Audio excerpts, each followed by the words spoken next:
पहचाना इन्हें? इनका नाम रोवन एटकिंसन है। इन्हें आप मिस्टर बीन के नाम से भी जानते हैं। ये वही इंसान है जिसने हमें चुप रहकर भी पूरी दुनिया को हँसाया। बेहतरीन इंसान है ये। अब बूढ़ा हो गया ये आदमी।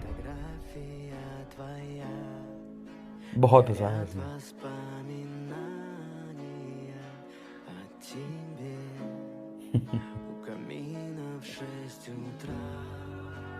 Yeah. There you go.